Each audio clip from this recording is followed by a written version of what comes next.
sobrang natakot ako sa nangyari kay Aryan, guys. Sobrang kinabahan ako kasi iba talaga yung mother instinct, no? Talagang walang makakatalo sa mother instinct, mga besh. Pagkita ko sa kanya, guys, sobrang puti na ng mukha niya, pati yung labi niya namumutla. Just loving this moment. Can we stay here forever? I'm loving this moment. Can we stay here? Good morning! What's up, madlang people? O, diba? Wait lang. Ayan, we will go by. Oy, diba? Tumataba na naman ako, be. I'm so happy. Gatambok na naman ko. Palakad kami pa. Let's pray. Pray. Pray. Play. Pray. Close your eyes. Pray. Pray. Good boy. Lord Jesus, thank you for this day. Keep us safe until we reach back home. In Jesus' name we prayed. Amen. Amen.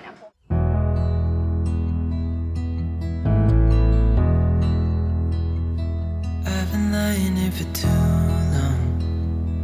I don't know what else to do. I wanna get away from every little thing just to try to make it through.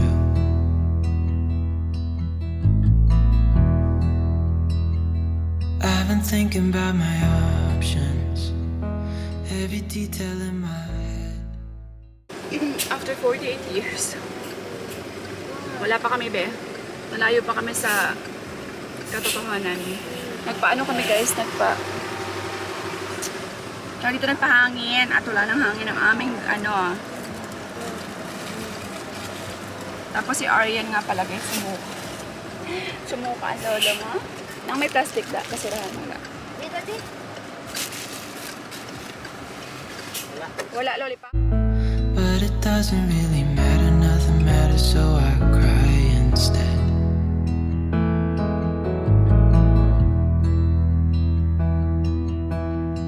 I've been running in circles, trying to catch my breath. Ayan, we're here in Kalibo. Finally, we were in Aklan. Pumunta kami dito, guys. Hindi ko sinabi sa inyo, alam mo. Kasi, a-attend kami ng birthday ng aming friendship. Ayan. Sige na, laki. Punta tayo na. Let's go na, daddy.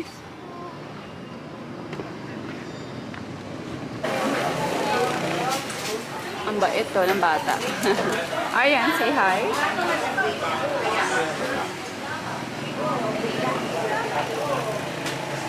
Nakakita kami ng eatery, guys. So, kakain na kami kasi gutom.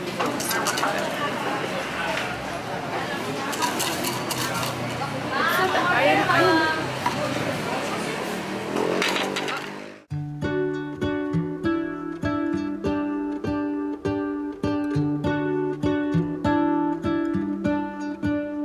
What if the world had more of your smile? What if the wind could spread your love? What if your sweetness could reach everyone? There'd be no wars. Maybe the birds will sing about your heart. Maybe the trees will whisper the word. Maybe the sun will spread your joy to the ones who lost their hope.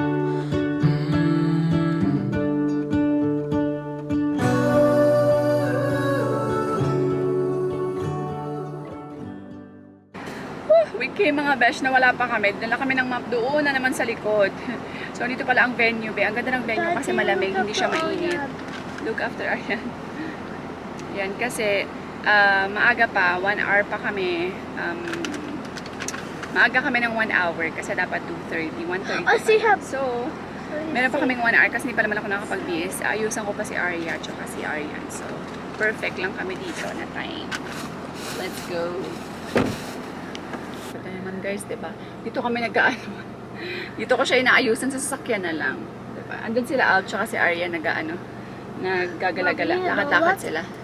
If my motive that there should, I think my motive is gonna be like pink and purple.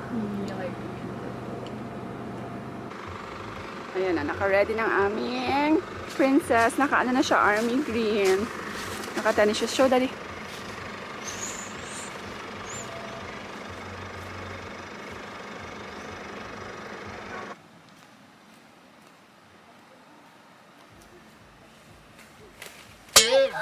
tamam tamam. Oh no! Oh, it's stuck!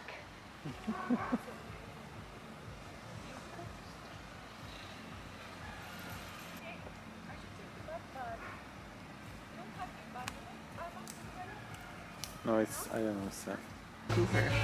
Ito ang aming gift. Ang gift ni Arya pala. Sa kanya daw, sa kanya. Sa kanya. Here, Arya, I'll bring this one. I'll go give it to him. Later.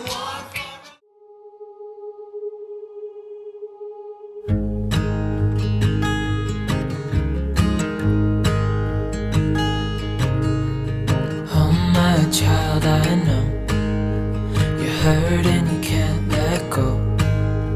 It's not your fault and you don't deserve all the bad and the hurt.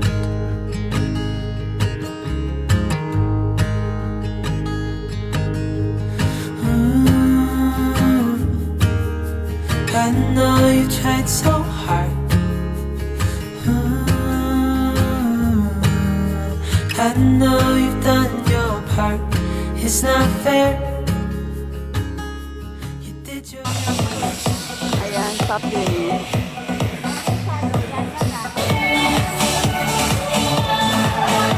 Arya, A few moments later.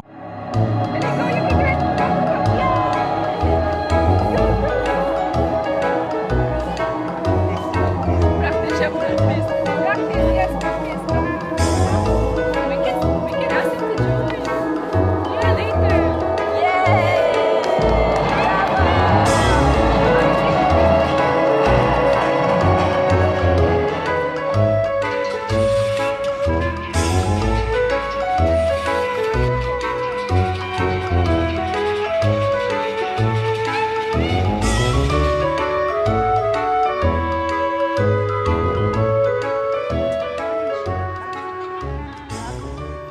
You promise you will eat.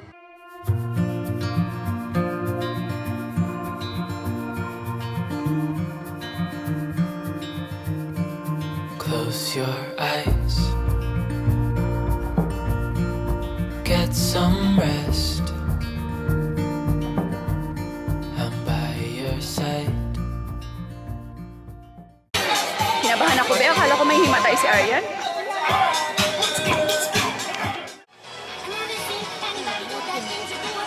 Ay, guys, si Aryan biglang ng lapsi. Ano yung ng lapsi? Parang namutla. Sobrang namutla. Mother instinct.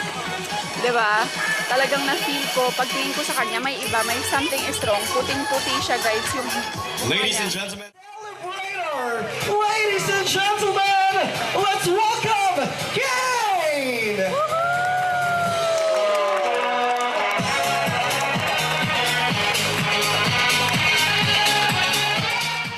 Siomay. Suman. Siopaw! Siomay. Suman. Grabe energy, ha? Siopaw. Out! Nahang time! Siopaw. Siomay.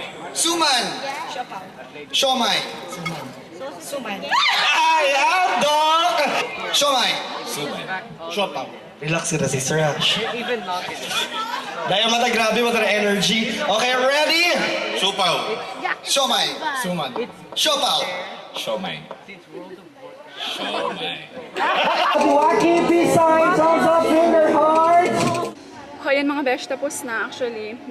Ano na dito sa area sa sa may higaan. Sa may higaan, sa may tawag dito. Ayan o. Sa may sasakyan kasi masama nga pakiramdam niya, di ba? Gusto niya daw humiga. So, ayan. Finally, nakarating kami guys sa aming tutulugan. So, naluloko ako at hindi siya pinag-focus. Ayan, nandito na kami finally. Sa may, nakalimutan ko na naman yung name ng place. I mean, yung place mismo, yung talagang, yung barangay something, nakalimutan ko. Letter T something. Daddy, all her. So, ayan, pinapakain ko lang si Aryan. Ayan siya, be. Tapos mag-sleep na kami kasi wala rin naman. Hindi naman kami, anong gagawin namin, diba? Hindi naman kami pwedeng maligo, mag-night swimming. Be, tomorrow papaliguin namin sila sa dagat. Baka bumuti-buti ang pakiramdam ng mga bata. Lalo na ni Aryan. Ni Arya pala. Ay, At sinisipon na naman si Arya kasi baka makabuti yung dagat, diba? So, ayan. Ang saya-saya ng birthday ni Kane, mga besh. Sarap, no? Kahit pa paano nakalabas kami. Nakarelax. Nakarinig naman ako ng alon. May hanap na, no? Narinig ko yung alon, be. Katahan, surprise, mga besh. Hindi ko kayo nabigyan ng outro. Dapat mag-outro ako doon sa vlog sa Aklan. Hindi ko kayo nabigyan, guys. Alam niyo kung bakit. Sobrang pagod ako that day. Wala akong tulog. 1 hour lang po ang tulog ko. Kaya, dumating kami doon ng mga 7 yata, or 6:30, or 7, something. Pinakain ko lang si Aryan. Nag-wash lang kami.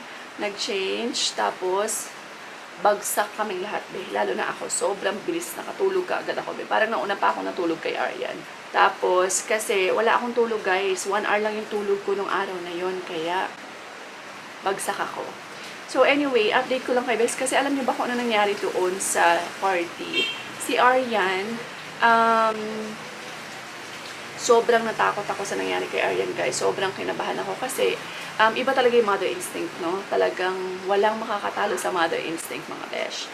Buti na lang kaharap ko si Aryan. Si Alt nasa gilid ni Aryan, tapos si Aryan nandito ko. Nandito, ganyan. So, binigyan namin ng cellphone si Aryan para kumama siya sa isang tabi kasi nga, magka-start na yung party. So, ang nangyari, maya-maya, be, yung hindi pa nga kakastart pa lang ng party, nakita ko si Aryan, tinitingnan ko kasi siya, diba? Siyempre, cute na cute ako sa anak ko, diba? Tinitingnan ko siya. Sabi ko, ba't parang may iba? Nakifeel ko parang hindi siya komportable. Parang gano'n siya ng gano'n. Tapos, pagtingin niya sa akin, pagkita ko sa kanya, guys, sobrang puti na ng mukha niya. Pati yung labi niya namumutla. First time kong nakitang gano'n kaputla yung labi ni Aryan. Kasi, guys, mapinkish yung labi niyang dalawang bata. Si Arya at si Aryan. So, sabi ko, something is wrong. Sabi ko kay Alp, sabi ko, nakita mo yung labi ni Aryan? Sabi ko, parang ang puti. Tapos nakita rin yung notice ni Alp, sabi niya, o nga no. Tapos sabi ko, Aryan, ganon ko siya, are you okay? Pag ganon ko sa kanya, guys, gumanon na yung ulo niya. Parang na talagang hindi niya nakaya yung ulo niya. Kala ko, nasusuka lang siya pero feeling ko, parang alam niyo yung itsura niya, para talaga siyang mahihimatay na, guys. Para siyang magpa-pass out na. Parang kulang na lang mag-blackout siya. Ganon yung itsura niya. Sobrang nataranta kami ni Alp. Bigla ko siyang hinila. Tinayo ko kaagad siya. Tapos pinaglakad ko siya papunta sa labas ng venue. Pero hindi na siya makalakad, guys. As in, natutumba siya, napapaluhod siya. So, tinawag ko na si Alp kasi hindi ko kaya si Aryan, guys. Tinawag ko si Alp. Sabi ko, buhatin mo nga. Tapos, binuhat niya si Aryan. Naiiyak ako, guys. Kasi kung nakita niyo lang yung itsura niya. Sobrang nakakatakot talaga. Nakakaawa.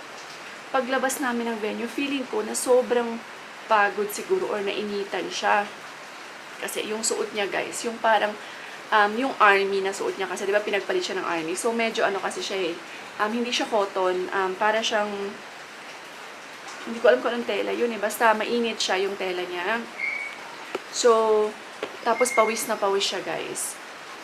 So, akala ko, yun lang din yung rason, di ba? Pero it could be one of the reason na sobrang nainitan siya. Paglabas naman sa venue, medyo okay na siya, pero ganun pa rin siya ng ganun. Umupo siya dito kay Alt.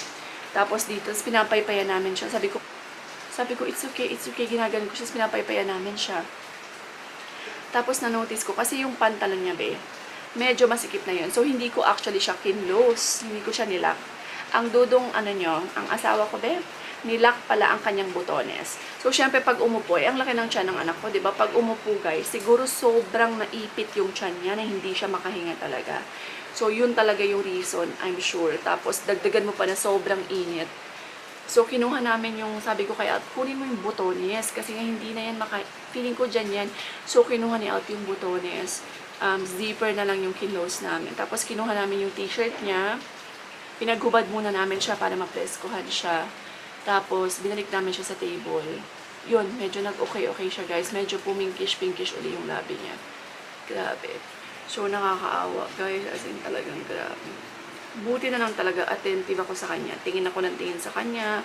Sine-check ko talaga kung ano yung ginagawa niya, kung may kinakain ba siya kasi may mga food Takot ako kasi baka may pulutin siya na makain siya or ma-choke ganyan. So, tapos, dagdagan mo pa, na may sakit din si Arya. Sobrang saya nung party. Nakita nyo naman, di ba? I'm sorry sa nag-invite sa amin. Sorry ha, kung hindi masyadong alam niyo yun, hindi kami masyadong nakapag-join sa party kasi lahat kami aligaga. Walang masyadong pahinga, tapos si Aryan, tsaka si Arya din, sobrang sama ng pakiramdam siguro ni Arya kasi hindi niya rin kaya, gusto niya rin talaga humiga lang ng humiga. So, I'm sure masama talaga pakiramdam niya. Kaya, ayan, sorry, babawi kami sa next birthday. On the other hand, nag-enjoy pa rin naman kami. Nag-enjoy kami sa panonood. Super kudos. By the way, guys, alam niyo ba, yung nag-organize nung party na yon is yung may birthday, yung birthday boy din. Hindi naman siya nag-organize, pero most of the things na nakita niya sa party, yung decorations, yung games, is sa birthday boy yon, sa 11-year-old birthday boy. So, grabe. Nakakabilib. Doon naman sa pinagtulugan namin, hindi ko na na-vlog kasi parang ako rin ang lalapsi, no? Yun nga sabi ko sa inyo, tulog na kami. Pagdating doon, bagsak agad. Pero sobrang ganda ng place. Makikita niyo yan sa next vlog ko. Napaka-relaxing niya. Medyo malayo lang siya kasi papasok talaga siya. Pero relaxing yung place. Masarap yung food nila, in fairness. Ang sarap ng breakfast. Makikita niyo yan sa next vlog ko. Tapos, meron din silang iced coffee. I love the iced coffee. Nag-enjoy ako sa kanilang iced coffee there. So, anyway, ayan. Happy birthday. Happy 11th birthday once again, King. I'm so grateful and thankful at nakaligo sa dagat yung mga bata, nakapag-unwind kahit papano. Nakalabas kami dito sa bahay. Nakalabas sila sa routine dito sa bahay, diba? Thank you, thank you. Thank you once again to ng aking friend. Thank you for having us sa Aklan. Thank you for accommodating us. Maraming salamat and we really appreciate you guys. Alam niyo yan. So yun lang guys, maraming salamat ulit sa panonood. Thank you so much. God bless everyone and we will see you on the next vlog. Bye! Just loving this moment. Can we stay here for